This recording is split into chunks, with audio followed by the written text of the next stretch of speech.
we're back for our 5 best bets for the divisional round of the NFL playoffs. We are down to 8, and of course, I've found the 5 best bets for this weekend's games. Now, folks, before we get into the video, make sure to hit that subscribe button down below for some more NFL content here on the channel. Earlier in the week, we posted our full predictions. We predicted every single game of the divisional round, so make sure to go check that out. That'll be linked in the description down below. We're not doing best player props this week because that's actually going to be combined with this video. We're going to have money line spreads and player props today. It's actually 6 best bets. I'll get into that in a second. So we're actually doing 3 of each. So we've got 6 bets today, 3 player props, 3 best bets. You'll see how we're going to do that in a minute. But make sure to join us again next week for our conference championship predictions, and we'll also have best bets for those 2 games next week as well. Also on the channel, daily college basketball best bets, daily NBA best bets. Also, we have posted our college football championship predictions with, of course, Miami taking on Indiana in Miami, Florida. The 2 teams we called back in August to make the national championship game are playing, of course, at the Hard Rock. So make sure to go check out that video, linked in the description down below. And on Greedo Plays MMA today, we are back. UFC 324, Justin Gaethje, Paddy Pimblett main event, first pay-per-view and first ever card on Paramount Plus. Okay, on to the first now of our 5 best bets this week for the divisional round of the playoffs. We're gonna have 2 best bets for 2 of the games, and we're gonna kick it off with that 2-bet game starting in Denver, Colorado. For the Denver Broncos and the Buffalo Bills, I have to trust Josh Allen. Josh Allen, anytime touchdown at -105. Of course, that does not mean Josh Allen getting a passing touchdown, as we can expect likely Allen to score in some form today or on Saturday, at least through the air or on the ground. This, of course, is a rushing touchdown, or I guess receiving touchdown for Josh Allen. I highly doubt that happens. I do believe we get a rushing touchdown from Josh Allen this week. The snowplow is the most dominant play in the NFL. That used to be the tush push, obviously. Used to be the most dominant play with the Philadelphia Eagles. The Bills' version of it, I guess you can call it the snowplow. With Josh Allen running that at 6'5", 240, he's probably even bigger than that. With Josh Allen running the snowplow like that, he is unstoppable, as you saw last week against the Jacksonville Jaguars. On a 4th and inches from the 12-yard line, Josh Allen ends up getting 11 yards on the play. Again, respect to Jalen Hurts and the Philadelphia Eagles. They were the creators, essentially, of this play. They don't do it like Josh Allen, and the Bills do it because, again, Jalen Hurts is great at running the tush-push. Yeah, Josh Allen's better. Josh Allen is bigger, and I wouldn't say his O-line is better, but he gets a better push on that because Allen keeps his feet moving, and he's, again, it's a guarantee on 4th and short that the Bills are getting a first down because of Josh Allen running the snowplow / tush push. Now, of course, we need a rushing touchdown this week out of Allen. You saw last week 2 rushing touchdowns against the Jacksonville Jaguars, and in their second to last regular season game, obviously against the Philadelphia Eagles, the one that Allen actually played. He only played 1 snap of the Jets game in Week 18. Josh Allen had 2 rushing touchdowns against Philadelphia. In big games, Josh Allen finds ways to get into the end zone on the ground. I firmly believe that this is going to be a game that is going to, again, I think be competitive between the Bills and the Broncos, obviously. Denver coming off that bye. Will that affect them too much? It's a team that doesn't have the most playoff experience. Obviously, they were in the playoffs last season, but in terms of them, they've 1 game, Bo Nix and company. Obviously, Sean Payton, a very experienced postseason head coach, a Lombardi Trophy winning head coach, obviously with the New Orleans Saints and Bounty Gate. But that's neither here or there. Again, it's a semi-experienced group, I guess you can say, in different forms of that team. Regardless, though, I don't think the time off is going to play too big of a factor. Again, that's a big headline, at least in the college football playoffs. Again, that's a 3-week break. This is a very different, obviously, in the National Football League. These are professionals. I don't think it's going to play too big of a factor in this game. So we're looking at this one. I think Josh Allen is going to get a rushing touchdown. I think he's going to, again, get the snowplow at some point in this game. So ultimately, I do believe Josh Allen's going to have a rushing touchdown. It is going to happen at some point in this game. In a tightly contested game like this, where yards are going to be critical, and we're going to see the Bills likely down to the goal line. On a 4th and inches, or really just at any goal-to-go opportunity where it's and inches, or again, it's within a yard or 2, the Bills go to their play, they go to the snowplow, and they get Josh Allen in the end zone. I have no concern about the Bills being able to score this week. I know Denver has an elite defense. Again, we've talked about the countless numbers of all-pro players they have on that defense. I don't care. It's Josh Allen. If he's able to go to Jacksonville, beat that Jags defense, I believe the Jags are the best team in the AFC. Okay, I mean, I don't want to play NFL math because that's stupid, but the Jaguars did beat the Broncos and the Bills beat the Jaguars, right? That's the toughest team they were going to play. I thought, again, the winner of that game was likely going to win the AFC. Allen gets it done. He's going to be able to score against the Broncos. He will get into the end zone against the Broncos, and I believe his team is likely going to beat the Broncos because that is our second best bet. Buffalo Bills money line at plus 100. Absolutely. I believe Buffalo Bills to win the AFC currently is at tremendous value. I would try to get in on that right now. I firmly believe the Buffalo Bills will be winning the AFC this year. Denver, I believe, is their toughest game left. The toughest game that they had in its entirety, in the AFC playoffs, in its entirety, was last week against the Jacksonville Jaguars. This is actually going to be an easier game for this team. They don't have nearly as much to worry about defensively as they did last week. The weapons on that Jaguars team, say what you want about Trevor Lawrence not being a big game performer. I thought Lawrence played fairly well. I think that last interception was a good ball, just an even better play by the Bills defense and Bills secondary. I believe that the Broncos are a lesser version of Jacksonville offensively, obviously. I think everything Liam Cohen does offensively is phenomenal. I think there's some little things in that game that might have gone, if that they went the Jaguars way, might have won them that game.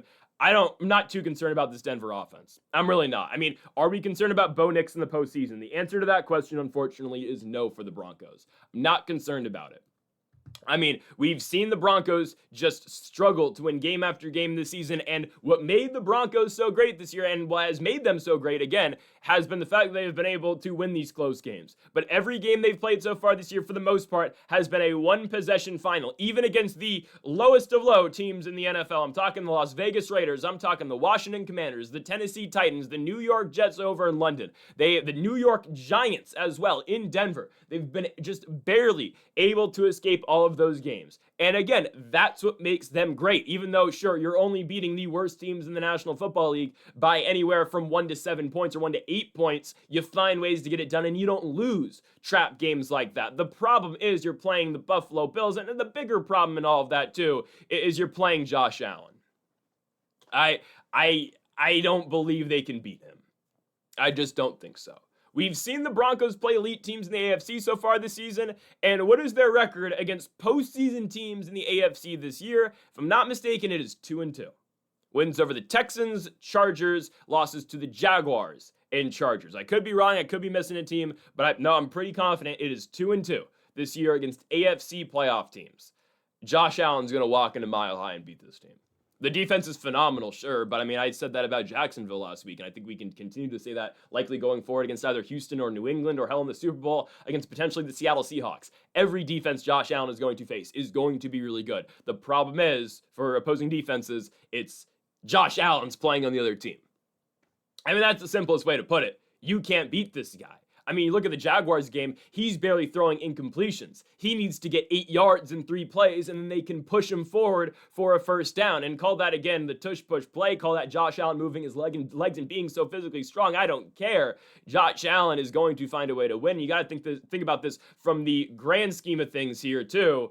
This is Josh Allen's year. It has to be. I thought, again, I thought Jacksonville was going to beat them. Full transparency, right? That was a team I thought was going to be able to beat Josh Allen, and we're going to have to wait another year for the Allen Super Bowl run. Him beating Jacksonville, for me, solidified the Bills as the favorite to win the Super Bowl. Definitely the AFC. The Super Bowl could get tricky, obviously, with the Rams, Seahawks. Those teams could get very difficult. Potentially the Bears and the Niners, obviously. It could get very tough for Buffalo once they actually get there. But in terms of winning the AFC, who's beating them? No Mahomes, no Lamar Jackson, no Joe Burrow. The 3 top quarterbacks in the AFC, or at least players who have won before. I don't know if Lamar's really won, regular season winner. But there's no one stopping Josh Allen. The quarterbacks remaining in the AFC are Josh Allen, Bo Nix, Drake May, and CJ Stroud. You're telling me Josh Allen's not going to find a way to beat all those teams? And I understand. He has by far the worst team out of the 4. Not even close. By far the worst team. But this week, the Buffalo defense doesn't have to deal with the same offensive pressure that they dealt with last week against Jacksonville. And now I'm looking at, again, a Broncos offense that I'm not really sold on. And Josh Allen is finding a way to carry this team past the finish line, I think, this year. Gabe Davis out for the season. Shavers out for the season as well. No need to fear, though. Damar Hamlin comes back this week. Potentially Curtis Samuel comes back this week. I'm taking the Buffalo Bills to win. And again, really, you could just put Josh Allen's face on this graphic instead. I'm taking Josh Allen to win. He's refusing to lose. This is a legacy-defining season for Josh Allen with no Patrick Mahomes in the playoffs. Josh Allen gets it done. The Bills get it done. Buffalo advances to the AFC Championship game, where they will obviously have to go on the road to either Houston or New England. More on that in a little bit. But give me the Bills and Josh Allen to advance. Bills money line at plus 100. It is absurd. That's at plus money. Give me the Bills. On now to our third best bet of the video, and we move now to a matchup between the Seattle Seahawks and the San Francisco 49ers. I'm not picking a winner/spread coverer in this game. I'm not gonna pick one. I'm picking Sam Darnold to throw an interception. Because here's the thing, guys. The Seahawks are good enough to the point where Sam Darnold can make a stupid mistake and they still recover from it, and ultimately they still win the football game. Because we've seen it before this year. We've seen it multiple times this season. And sure, I will give Darnold credit here. Darnold has been able to deal with adversity this season. He has bounced back at many times this year, obviously. But I don't trust Sam Darnold in a big football game. And yes, this is a reoccurring theme I keep going to. We did take the San Francisco, full transparency, we took the San Francisco 49ers to beat the Seattle Seahawks in week 18, obviously, on Saturday night for the number 1 seed and for the NFC West. Obviously, that did not go our way with San Francisco. I understand. That's why I'm not picking a spread here. Again, on the predictions video, go check it out. But we did take the 49ers plus 7.5, just because, again, I think Darnold in a big game, I'm not sold on yet. However, the Seahawks can still win, and we don't have to worry about the Seahawks and the final result with this bet. I just need Sam Darnold to make a mistake and throw an interception. Sam Darnold to throw one interception on Saturday night is at minus 120. Sign me up. Minus 120 for Darnold to throw a pick. What gets lost in Darnold's phenomenal year, and he's been great this season, 5th most passing yards in the NFL, top 10 in touchdowns this year in the NFL, 14 interceptions. You play 17 games a year, odds are Sam Darnold's throwing a pick. And sure, 4 of them came in that one Rams game at SoFi, one of the worst games I've seen Darnold play. And yes, I watched him play in Carolina. I watched him play for the New York Jets. But the interception potential is all the way there for Sam Darnold, man. Again, Darnold in big games, he was a New York Jets player. He's a player that still kind of has the stereotype and the joke around him that he's, not a big game player. I mean, I guess that's more of a Bleacher Report pushed agenda, I guess, on Gridiron Heights a little bit. But still, you look at big game Sam Darnold last year, didn't go well for him in the postseason. What can I say? Darnold throws a pick against the Rams. He goes 25 for 40 passing for 245 yards. And yes, he's with the Minnesota Vikings. Completely different team, obviously, than the Seahawks this year. But still, he throws a pick and he gets sacked 9 times. And say what you want, again, that's not entirely his fault. 100% no. I mean, Darnold's not blocking for himself. I mean, there's a reason those guys are getting through and why the Rams had him in hell in the backfield in a weird neutral site game, obviously, due to the fires in LA. The game was in Glendale, Arizona. But I just think Darnold's going to make a mistake at some point in this game. Because here's the thing, guys. This is the best version of Sam Darnold. I guess last year Sam Darnold was better in Minnesota, but I mean, his team is 14-3. Hell, his team was actually 14-3 again last year, and they still lost in the wild card round on the road. But this is the best version of Sam Darnold, and he still throws basically a pick per game. He's gonna throw a pick tonight or on Saturday. Absolutely, he's going to. Say what you want about the Niners defense, but guys, there's a chance, and this does affect some things. Fred Warner might be back this week. Somehow, some way, don't know how he's back already, but he has been pushing to get back. Okay, sorry, it was just revealed 24 minutes ago. He's not active, so whoops. As I'm recording this video, I find out Fred Warner's not playing. That's okay. Also, report from Adam Schefter, Sam Darnold is now questionable due to an oblique injury. What? Again, I'm finding this out as I'm recording. I just saw this 20 minutes ago. Sam Darnold has been ruled, or questionable, has not been ruled out, obviously. He's questionable, though, now with an injury, with an oblique injury. That's another factor. I'm just saying, things are not going to... And how did he get hurt, by the way? They've been off. I mean, obviously he's going to play, but the fact that he's getting the questionable tag is a little interesting. Again, I doubt it's anything. Darnold said in a press conference today he expects to be ready to play, said there's close to a 0% chance he will not play. But I don't know, man. There's a reason they listed him as something. It might be a smokescreen, I understand. Again, that might just be all gamesmanship. Maybe. But I do think that is somewhat meaningful. I do think it's somewhat meaningful that they are at least putting him on the injury report. How did you get injured? I mean, I guess he got injured in the Niners game, but then they've been off for a week. Again, this just all adds up, man. Darnold's going to make a mistake. Will he be able to recover from those mistakes? Probably. His team's really good. He's got one of the best receivers in football in Jackson Smith-Njigba. He's got one of the best defenses in the National Football League. And he's got the best home field advantage that you can have in the postseason, obviously, at Lumen Field, the loudest stadium in the NFL over in the Pacific Northwest in Seattle with the 12s in the crowd. I mean, Darnold's going to have every way to bounce back in this game, and I firmly believe he will bounce back in some capacity in this game. I just think we're going to see one mistake, because there's always one Darnold mistake per game. He always screws up once.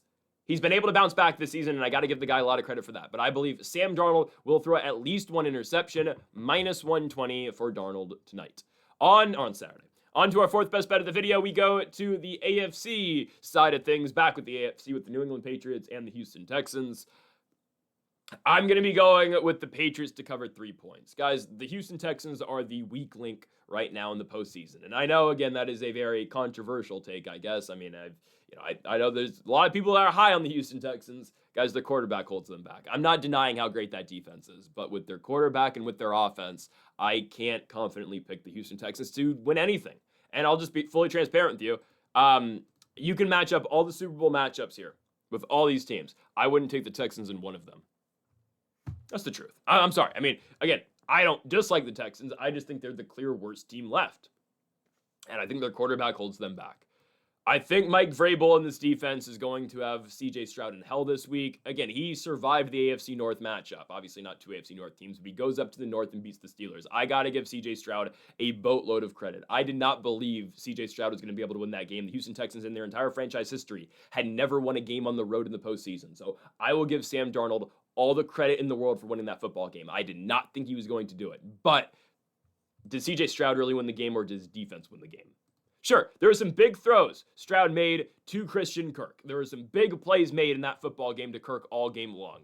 But that defense really steps up. And sure, all fairness to the Texans, 400 yards of total offense. The Steelers, though, at 175. That is what the Texans defense is going to do to you. They had Rodgers in hell. Final game for Mike Tomlin as the head coach of the Pittsburgh Steelers. Very likely the final game ever in the career of Aaron Rodgers. Has not been confirmed or denied yet, but I believe it's going to be the final year of the career, unfortunately, for Rodgers. But what a phenomenal job by that Texans defense. I just don't like the mistakes made by CJ Stroud. Can you completely blame him on the fumbles?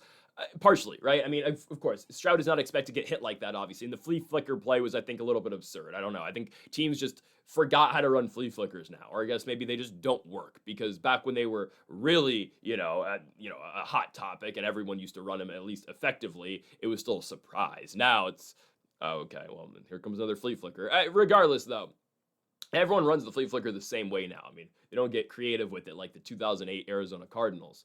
Anyways, though, 2009 Arizona Cardinals. 2009, yeah.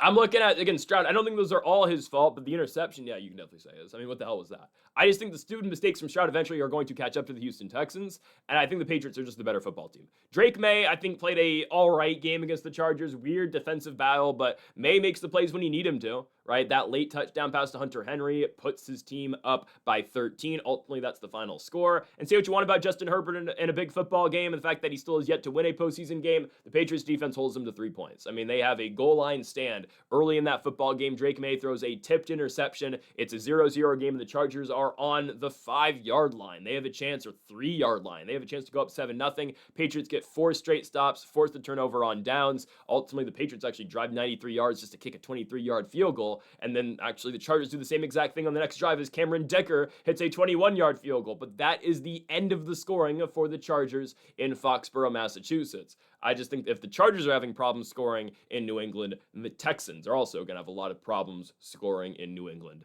as well. So I'm going with the Patriots. I know May threw an interception. That was a batted ball. Drake May just barely makes mistakes, and I think the ability for him to run the football and how much he ran the football last week, I know, again, May's been able to use his legs quite a bit, but the fact that he had 10 carries for 66 yards and so many plays where Drake May is just extending those drives. It's a 3rd and 5. Nobody's open. Okay, here comes Drake May taking off and running the football. Again, should be the most valuable player in the NFL. He's not going to win it. It's going to go to Matthew Stafford, but I mean, Drake May's ability to extend plays at such a young age, again, he looks like such an experienced player, and he looks like a veteran quarterback in the pocket, and he's 23 years old.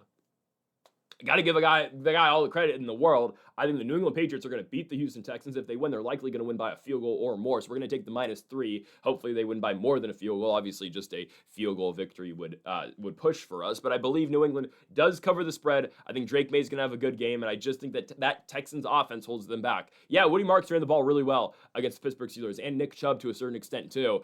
That run game for Houston has not been a strong spot for them this entire year. They've been a defensive-minded team all year long, and I think we might get a similar game that New England played against the Chargers earlier in the postseason, but ultimately, I do think the Patriots win it, and I do believe they cover the 3 points. New England -3 on the first game on Sunday. As we move on now to the final game of the divisional round of the postseason at Soldier Field in Chicago, Illinois. We're going to have 2 best bets. I'm just going to split it, though, because this was a late edition, I'll be honest. The original best bet is going to come up here. It's going to be Chicago Bears +3.5, but I will give you another player prop for the hell of it. But Bears +3.5, I do think hits. Again, there has to come in time and a place where the Chicago Bears decide to actually show up in the first half of a football game, okay? I don't know when that's going to be, but time is ticking for them to actually show up in the first half, and I believe that's going to be this week. Guys, I don't trust the Rams to go into the cold and win. Last year when they had to go in the cold in the postseason, what happened? They went to Philly and they lost. Competitive game, but don't forget, Stafford had a chance at the end of the game, missed Puka Nacua downfield. Ultimately, Rams lose the football game in Philadelphia. They were the only team to really put up a fight, in all fairness, against Philly last year, as the Eagles would go on to dominate the Commanders and obviously Mahomes and the Chiefs in the Super Bowl.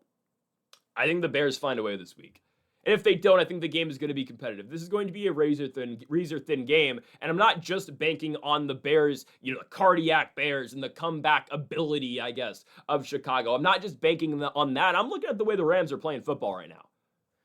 I mean, yeah, you beat Carolina. That's great. You don't cover in Carolina. You win the game by 3 points. That spread could have been +3.5, and it would have covered for the Carolina Panthers. The Panthers have a go-ahead touchdown with 2 minutes to go. The Jalen Coker touchdown grab from Bryce Young. The Panthers have the go-ahead touchdown, and obviously it takes a heroic drive from Matthew Stafford, 7 plays, 71 yards, and I see where we watched the softest zone defense of all time from the Carolina Panthers to just gift the win to the Los Angeles Rams, but it took that for the Rams to win. A come from behind win against the 8-9 losing record under 500 Carolina Panthers.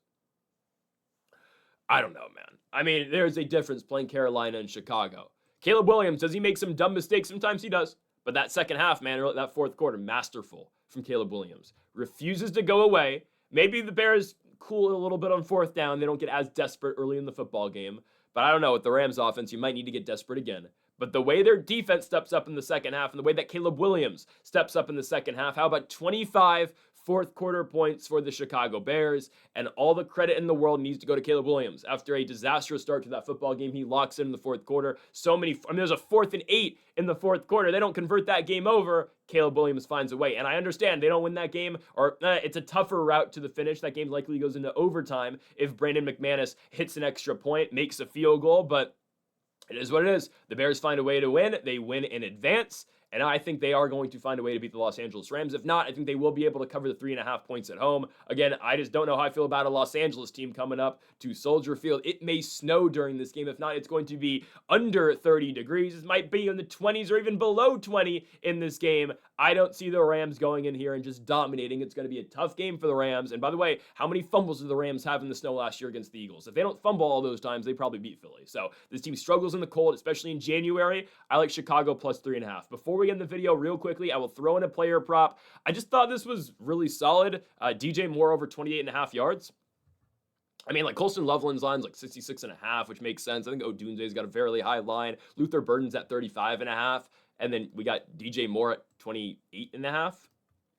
DJ Moore last week against the Green Bay Packers. How about 6 catches for 64 yards? I mean, I know, again, he had some rough games down the stretch. The Green Bay game in the regular season. The San Francisco game. The Green Bay game was great for him. 5 catches for 97 yards. The Niners game, 1 catch for 7 yards. The Lions game, 1 catch for 11 yards. Guys, it's a postseason game. The Bears are doing anything necessary to win. Caleb Williams is going to find himself in some scramble drills, and he's going to find DJ Moore eventually. I know part of this reason is that he's injured, and he's been limited in practice all week long with the knee injury. Guys, it's the postseason. He's going to play. Okay, DJ Moore is going to be on the field. Is he the number one option for Caleb Williams? No, it's actually Colston Loveland. someone who did not have a hot start to the season, but really came on as of late. Loveland obviously had 137 yards last week against the Packers. He had 91 yards against the Lions to close out the regular season, and he had 94 yards against the San Francisco 49ers on Sunday Night Football in Week 17. So obviously Loveland's his guy, and then you got Burden and you got Romo Dunze as well, but don't count out DJ Moore in this spot. I mean, really, 29 yards, that's 2 catches.